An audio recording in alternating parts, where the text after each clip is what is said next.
one of the police cases that I dealt with early on was a very famous case from 1980 and involving a policeman called Alan Godfrey. And I investigated his case for about 18 months on and off. I spoke to all his friends, family, fellow police officers, and he was a very famous, it's a very famous case because he is recognised as being Britain's first abductee case in 1980.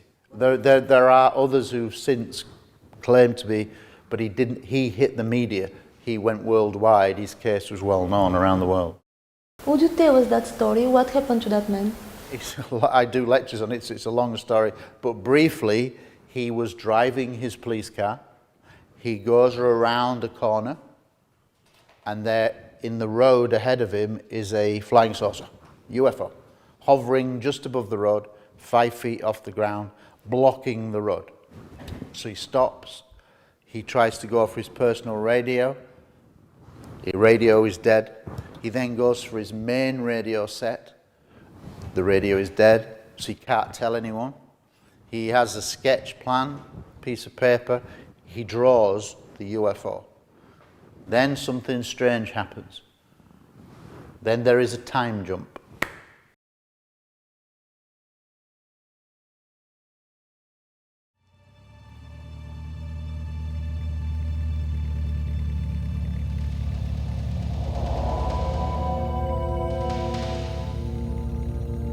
After I'd done the drawing, or my last conscious memory was of doing the drawing, I suddenly found myself another 20 or 30 yards up the road, driving the police car, and the object had gone.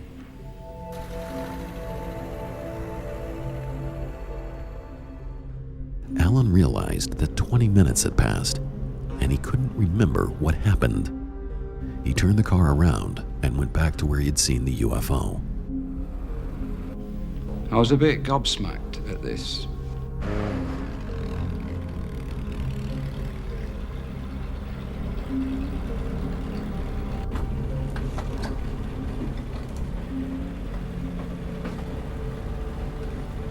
It had been raining all night, so the road surface should really have been absolutely wet through. But where this object had been, the road surface was whirlpool dry.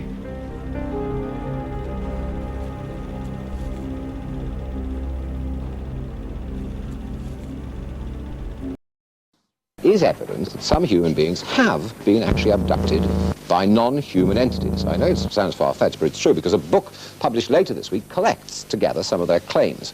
Now, among the most remarkable is the case of Police Constable Alan Godfrey, who had a close encounter, a very real kind, on a dark winter's night in 1980. Now, while on patrol, he reported sighting what appeared to be a spaceship. And although he has no conscious memory of what happened next, under hypnosis he recalls an alien called Joseph beckoning him towards a table. And then some smaller aliens and a dog appeared, tugging and pulling him towards the table and forcing him to lie down. And then Joseph began an examination of Police Constable Godfrey, while the creatures tried to take his shoes and socks off. Now, suddenly it was all over, and Police Constable Godfrey was sitting back in his police car, and now he is sitting with us here on the Breakfast Time sofa. It's an extraordinary story, isn't it, really? You recollect things in your mind, and you recollect other things only as a result of hypnosis. Can we start with the first bit? What were you actually doing that night, and what did you see? Well, I was driving the Panda car along Burnley Road in Todmorden, and I came across this strange craft blocking the road. Describe it to me. Well, it was about 20 feet high, about 14 feet wide. It was a diamond-shaped object, hovering about 5 feet off the ground. Now, at this point, you didn't see anybody, did you? No, I didn't see anything other than that. Did you approach it? I got within about 20 feet of it. And then you went back to your car to report it, did you? No, I didn't get out of the car. Ah. I didn't want to get out of the car. You didn't? No. But you got on the blur, did you? I got on the radio, both radios, the VHF in the car and the UHF. Personal radio that we carry. Yeah. And I got no response at all. They didn't work? No. Was that unusual? Not in that particular area. There are black spots in the area. But the radios have worked there since. And then you left the scene, did you? The next thing I remember was I was at the other side of where the object had been, driving the car. Away. Away. Did you report it when you got back? I certainly did. They thought you were crackers, presumably. Yeah, they did. Now then, as a result of hypnosis, a lot of that story has been filled in, hasn't it? Now, what do you recollect from the result of the hypnosis? Well, as I say, I've no conscious memory of what I said under hypnosis. The only thing I can go off is the hypnotic regressions were videotaped. Yeah. And I think there was about 3 or 4 tapes done.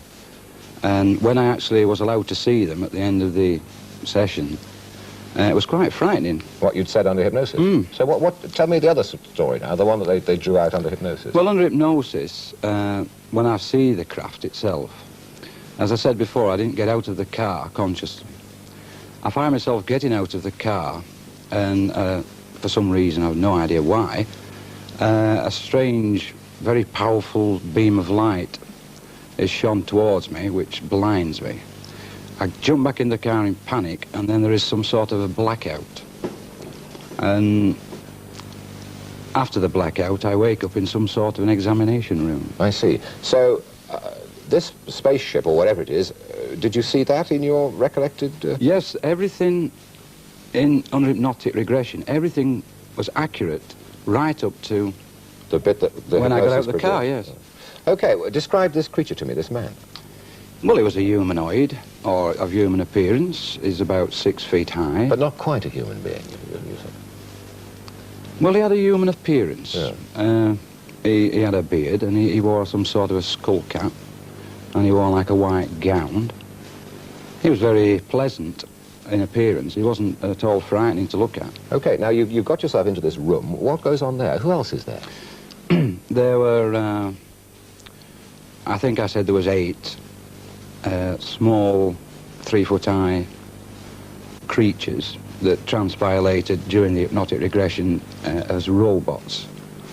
Were you in a normal room, or were you in a spaceship, rather like Doctor Who's time capsule? Were you in something as kind of It looked futuristic? bigger than his capsule. Yeah. You know, it doesn't look very big, does it, really? Yeah.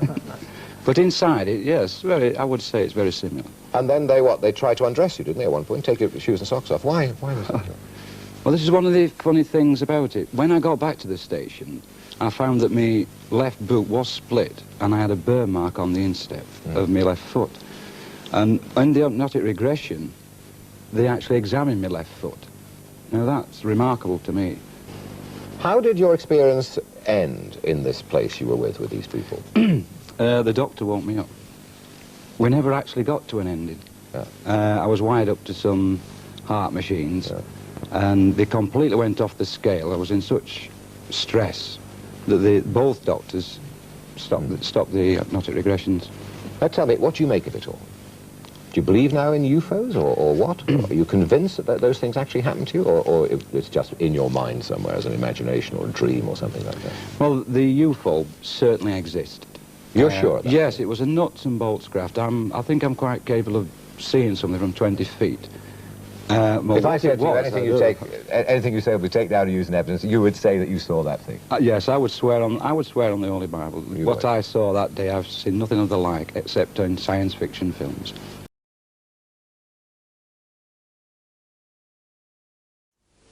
It's about 20 foot wide. About 20 foot wide. About 14 foot high. Mm-hmm. The bottom's spinning. There's some windows in it, some dark windows. There's a light coming from underneath. I'm getting back into the car. I'm going. The bloody car won't go.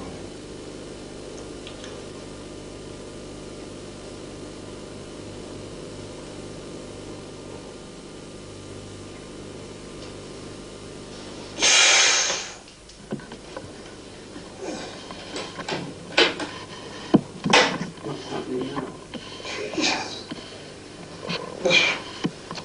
There's a light. Shining a light.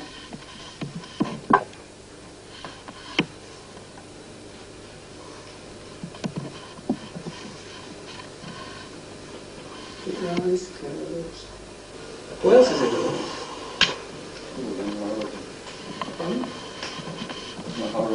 Who's horrible? There. Who's they? I don't want to talk about that. Why not? Because they're horrible. Could you briefly describe? I don't know. What do they look like? They're small. Yes. How small is small? 3 foot, 4 foot? But like a little 5-year-old lad. And how many?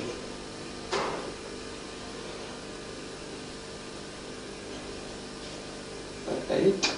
8 of them. I'm asking myself, did that really happen? No, I couldn't have done. I don't believe it. But why am I saying it?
I thought it could have been a hot air balloon that had come down, but obviously as I got nearer and nearer, I realised that this was a metallic, man-made craft. It was a nuts and bolts thing. It wasn't an hallucination, it was real. This object was 20 foot wide. It's 14 feet high.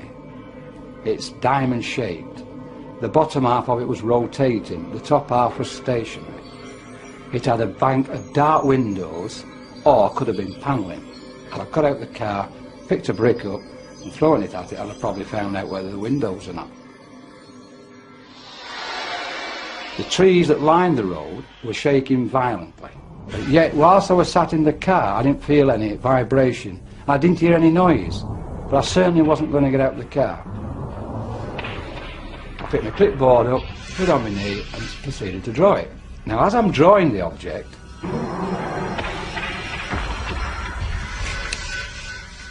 I'm suddenly at the other side of it driving a police car.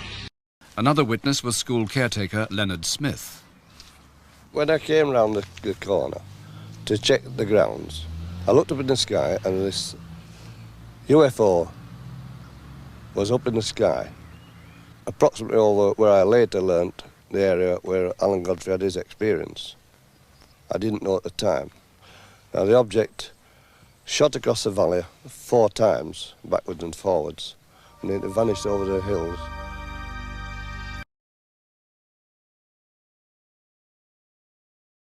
After hypnotic regression, the officer remembered more. There's a total blackness.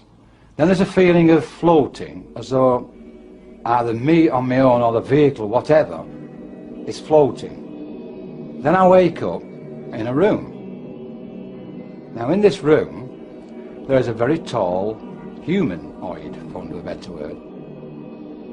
He was about 6 foot to 6'6", very tall, thin, with a beard. He had a skull cap on and he had this white gown on. What happens then is, I'm asked to get on this bed. Now, the questions asked to me then is, how did he wants to get on? Because I said, his mouth's not moving, he's not talking, it's just, he wants me to get on the bed. Obviously, whatever it was having some sort of influence over my thoughts. Yet, I did feel at ease with him. I felt comfortable with him. I got the impression that I'd met him before. I wasn't in fear of him or anything like that. I didn't feel in any danger. So I'm on the bed, and then these horrible little things come.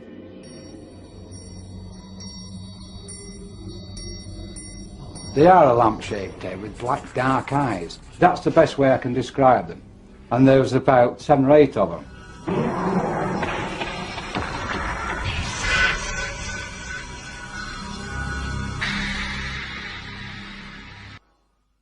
I know that night what I saw was real. It was damn real.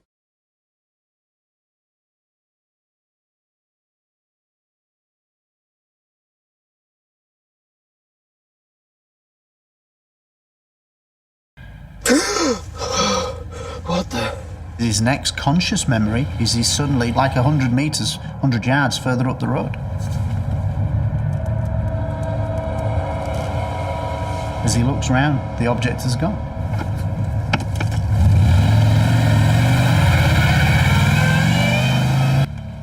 He noticed that where the object had been hovering, the ground appeared to be drier than that of the outside of the circular path. His colleague agreed to go back with him to the site of the encounter. When I later spoke with PC Malcolm Agley, he confirmed that when he'd returned to the scene with Alan Godfrey, that there indeed was a circular patch of leaves and broken branches, and that within the circle, that it was much drier than the outside. Godfrey, what happened here? To be honest, Gov, I can't explain it. But there's something else that can't be explained. The cows. The Burnley Road cows have somehow made it into a fenced-off makeshift rugby pitch nearby. And what was really odd about this was that the field was locked off on 3 sides. There was only one access site. Oh, crikey. Which was about half a mile away. How are they getting there? But there was no marks or tracks that would indicate that they'd come from that direction.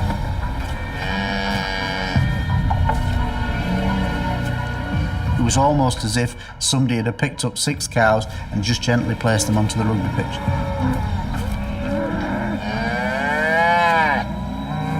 Godfrey, where have you been? Did you find the cows? When Godfrey got back to the police station, he was extremely worried about how to report this. I just seen something a UFO, that I found absolutely totally unbelievable. And I wasn't expecting to see something like that. And another strange occurrence, the cows, How did the cows get there? The only way they could have got there is somebody had gone plonk and dropped them there.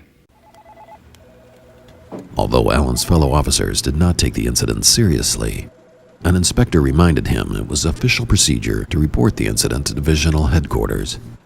Whenever Alan testified in court, his credibility was ridiculed because of his UFO encounter. His superiors attempted to humiliate him and force him to resign from the force. They even took his police car from him and replaced it with a bicycle. 6 months before his UFO sighting, Alan Godfrey and colleague Malcolm Agley had received a call about a body found at a local coal yard. He received a radio message that found a body at Todmorden railway station, so I attended with PC Alan Godfrey.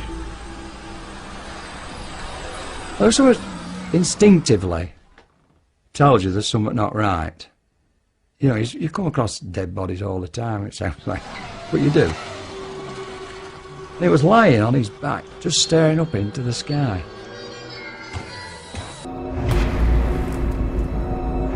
There are no signs of footprints around the body. And he looks as though he's been hastily dressed by someone else. Where's his shirt gone? Stranger still, burn marks are found on the body's head and neck. It looked like somebody'd stuck electrodes on him. Some of the burns seem to have been treated. A sample of the green ointment covering the burns is sent away for forensic analysis. Alan and Malcolm are stunned by the results. Weatherby Forensic Science Laboratory said it was no substance known to man.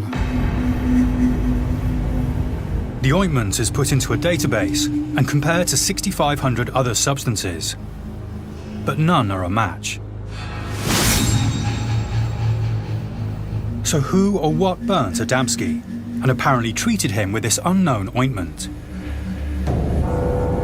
The inquest into Adamski's death ends in an open verdict, and the authorities shut the case down. The body was that of a Polish emigre named Zygmunt Adamski, a former miner who'd moved to the UK after the Second World War and had settled in Wakefield, 20 miles from where he was found. The coroner had to record an open verdict. He's still baffled by the questions surrounding the case, like what was the substance on the dead man's neck? We had the substance analysed, and the toxicologists and the scientists couldn't come up with any answers to what it was. And we came up against a blank at every line of investigation. This was one of the most puzzling cases that I've come across in 25 years. If somebody proved to me that UFOs exist and that there was one around there at that time and that in some way we could associate it with this case, then perhaps I might say I'd only raise half an eyebrow. The Adamski story was picked up by Sunday Mirror journalist John Sheard. Although more used to covering Northern Ireland and the trial of the Yorkshire Ripper, he recognised the opportunity for an exclusive. I sat down and tried to write it as straight as I could. I didn't want it to sound over-sensational because it was already a very sensational story. What I didn't know was that when it hit the streets that Sunday as the front page lead was the incredible reaction that would happen. I'm talking about literally thousands of letters, hundreds of phone calls. I began to realise that this was a story that, even though I was still a bit iffy about it, had gripped millions of people throughout the world. John Sheard soon discovered PC Alan Godfrey's involvement with the Adamski case, and the later claims made under hypnosis that he'd been the subject of an alien abduction. I've been a journalist for 50 years and covered quite a few rather strange stories. But the Alan Godfrey story is undoubtedly the most astonishing thing I ever covered. What made Alan's story so special from my point of view was the fact that A, he was a serving policeman, and one expects them to be fairly straightforward in recording facts. And of course it came on the heels of the Adamski story and a very strange inquest. Individually, they were good pieces, but when you add the two together and a possible connection, you've got dynamite. At the time, Alan Godfrey's story captured the public imagination. Whatever the truth behind it, it's become one of Britain's classic UFO cases. Alan thinks senior police officers have tried to hide the connection between his experience and Adamski's death. I was ordered not to speak to any members of the press about Mr. Adamski, or in fact my encounter. Know why? Because there's been a cover-up. After 30 years, all official police records are routinely made public.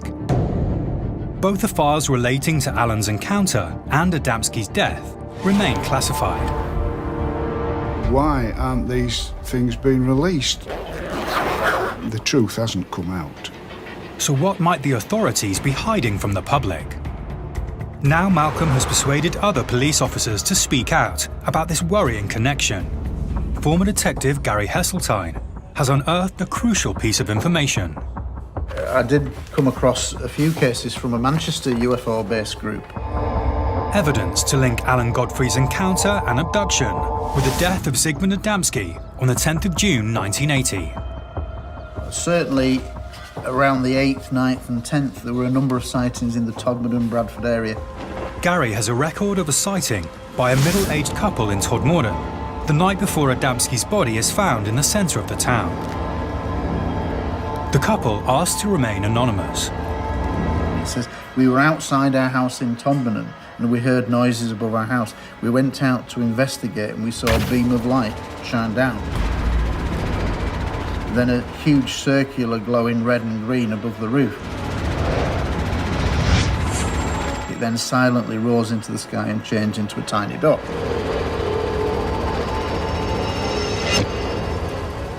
It's all evidence in and around that time frame that there could have been a UFO link to the Zygmunt Adamski case. The sighting is in the exact area where Adamski appears to have been dropped from the sky.